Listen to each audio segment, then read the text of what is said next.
زموږ ټاپک دی منکی پاکس. منکی پاکس دنیا په سر راغستې ده د کرونا په شانتې. زیاتره رپورټونه ته چې وګورې د کوم ملک نه چې هم څوک راځي نو کوم ډاکټرز چې دي، نرسز دي، پیرامیډیکل سټاف دي، هغه ټول اکټیو دي او هر کس چې کوي د هغه چیک اپ کوي چې آیا دته منکی پاکس شته او که نشته. نو که منکی پاکس چاته نه وي نو ملک ته راپرېږدي، که منکی پاکس وي نو هغه د هغه ځای نه واپس کوي چې ته واپس لاړ شه. هسې نه چې د کرونا په شانتې داسې په ټول ملک کې خور شي او ټول خلک د دې نه بیا صحیح د کرونا په شانتې ډیت تی هم ډېر زیات وشي، مطلب خلکو ته ډېر زیات ولګي، خلک تی خراب هم شي، ډېر زیات شي. نو د دې د وجې نه څومره هم میډیکل سټاف چې دی هغه د دې د وجې نه اکټیو دی، ځکه چې د کرونا نه خلک یېرېدلي دي. نو د دې د وجې نه ډېر دغ کېږي. دا وایو چې دا منکی پاکس څه شی دی. د نن نه ډېر کلونه مخکې دا راغلی و وایرس دی، ټیک ده، د څه نه راغلی و؟ د منکي نه راغلی و. د منکي نه انسان ته راغلی و، بیا ټایم چې تېرېدو بیا په خپله باندې ورو ورو ختم شو. خو نن سبا دا ډېر زیات بیا اکټیو شوی دی دوباره. د چا نه راغلی دی؟ د انیملز چې څومره دي دا د انیمل نه انسان ته راځي. د ځناورو نه چې څومره هم مرضونه انسانانو ته راځي دې ته موږ وایو دا زموږ سره زونوټک ډیزیز دي چې کوم د ځناورو نه راځي. ځناورو نه څنګه راځي؟ مطلب د سکریچ کولی شي، مطلب څنګه چې پیشو خلک وچیچي یا سپی خلک وچیچي، هغه څه ته راځي انسان ته، هغه کوم وایرس چې دي هغه راشي، د هغې د وجې نه هغه ته مرض ولګي. لکه څنګه چې ملیریا هم په دې کې راځي، ریبیز دي پکې، کوم چې سپی سړی بایټ کي یا دې سکریچ کي، نو د هغې د وجې نه دا تا ته څه راځي؟ انسان ته راواوړي. نو دې ته موږ وایو چې دا زموږ سره زونوټک ډیزیز دی. نو داسې چکن پاکس هم دی چې د منکي نه انسان ته راځي. نو چې انسان ته دی راشي نو انسان ته هم دی څه کېږي؟ دغه مسله جوړه کړي او هغه ته بیا دا مسلې کېږي. مخکې وایو چې څه مسلې هغه ته کېدلی شي. اصل کې موږ وایو چې یاره د دې دپاره څه سپیسیفیک ټریټمنټ شته که نشته. نو د دې دپاره خاص ټریټمنټ نشته، لکه څنګه چې د کرونا و، د کرونا دپاره هم د دې څه خاص ټریټمنټ نه و. خو د دې دپاره به موږ د انسان هغه ډاکټرز به لګېدل چې د هغه امیونټي به یې سټرانګ کړه، نو د هغې اګینسټ به هغه په خپله باندې مقابله وکړه، فایټینګ به وکړو. دننه کوم فوج چې ورته موږ ووایو د انسان کوم امیونټي چې ده په دې کې کوم سیلز دي هغه ټول اکټیو شي او د هغې اګینسټ دې فایټینګ وکړي او هغه مرض چې دی هغه په خپله باندې ختم. راځو چې د هیومن نه دا هیومن ته څنګه لګي. موږ خو دا ووایو چې زونوټک ډیزیز دی، کوم انیملز چې دي هغه انسانانو ته راځي. داسې منکی پاکس هم دی چې د منکي نه انسان ته راځي. خو اوس نیکسټ موږ وایو چې یاره د انسان نه به انسان ته څنګه ځي. نو هغې کم کس ته چې هم دا وي نو بل انسان ته پکار دی چې دی هغه د دې نه هم بچ کړي او په خپله هم دې ځان وساتي چې نورو ته ونه لګي. اولنۍ په دې کې دی ټچ، هغه هینډ شیکینګ هم کیدی شي، داسې میلاوېدل هم کیدی شي. یو انسان ته دی په یو روم کې دی آیسولیټ شوی دی او بل انسان راځي د سره کینی، د سره لاس میلاوي، د سره خبرې کوي، د سره په دې رومز کې ناستي، نو ده ته هم لګېدی شي. په سیکنډ نمبر باندې دی سلایوا، کوم چې لاړې دي. یو انسان دی راځي یو ماشوم ښکلی یا لوی سره داسې میلاویږي نو دغه پکې هم نه د دې نه هم زیات سیوا لګي. بل په دې کې راځي کوم خوراک چې دی کوي، کوم لوښي کې دی خوراک کوي نو ده ته نه ده پکار چې دی پکې بل انسان ته خوراک میلاو شي. صرف د ده دپاره کوم لوښي چې دي دا سپیسیفیک کول دي چې دی صرف په هغې کې خوراک کوي، نور د دی په څه کې خوراک نه کوي. بل نیکسټ په دې کې سکن کانټیک هم دی، لکه څنګه چې ما ټچ ووي نو یو سکن نه بل سکن ته چې ولګي هغه ته هم داسې کېږي، دواړو ته دی تللی شي. که د هر چا سره دی سکن ټچ کېږي، ځکه چې په دې کې مخکې اوس وایو تاسو ته چې کم سمټم د دې دي نو د هغې نه دا ډایرکټ کانټیکټ دی، نو ډایرکټ هغې کس ته هم د منکی پاکس کېدلی شي. ټریټمنټ مخکې هم ما وویل چې ټریټمنټ به موږ د دې څنګه کوو. نو ټریټمنټ د دې د خاص ټریټمنټ نشته چې یاره موږ په دې کې څه میډیسن ورکړو او د هغې میډیسن سره دی بالکل څه شي کور شي.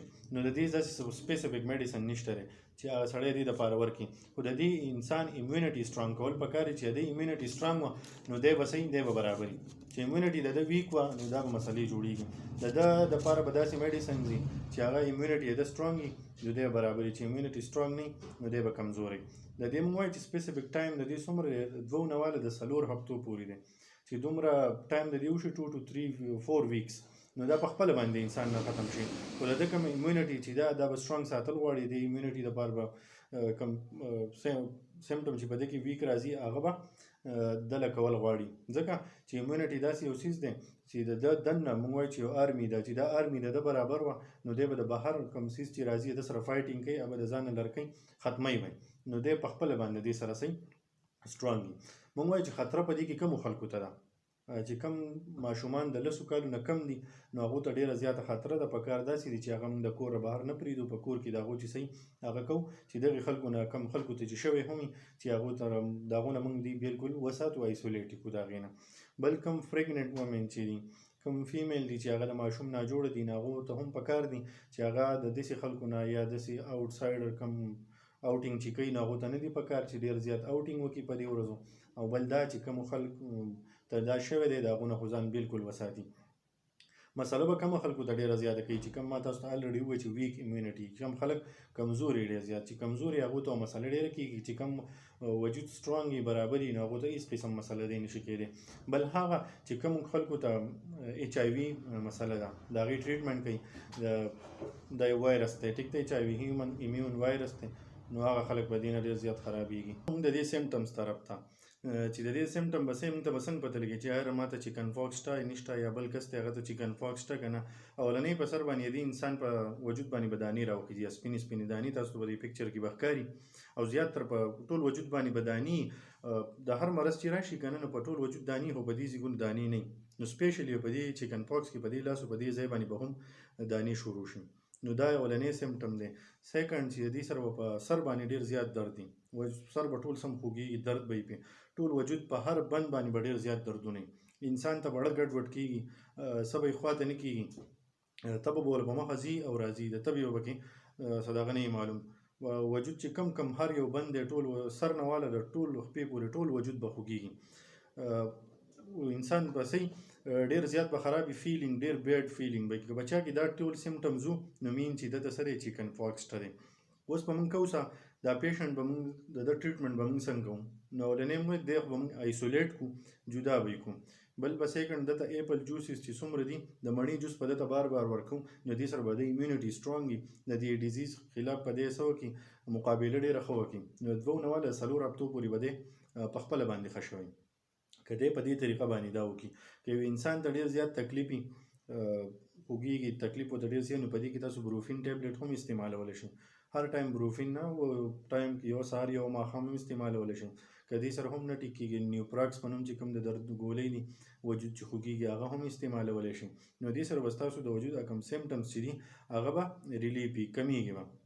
که یو انسان ډېر زیات سیریس کېږي نو هغه کوم نږدې هاسپیټل چې هغه یا کنسلټنټ څوک وي میډیسنز والا سپیشلیست، نو هغوی سره هم کانټیکټ کولی شئ، هغوی ته هم تللی شئ چې د هغې دته ټریټمنټ برابر کړي. سمټمیټک ټریټمنټ به دې کې برابروي خامخا، چې انسان ته کم تکلیف وي هغه به ورته برابروي. خو ما تاسو ته په سټارټ کې ووایي چې څه سپیسیفیک ټریټمنټ د دې نشته، لکه څنګه چې د کرونا نه د دې دپاره هم نه، داسې ویکسینز دي چې ویکسین به د دې دپاره کېږي، نور داسې به څه دغه نه وي.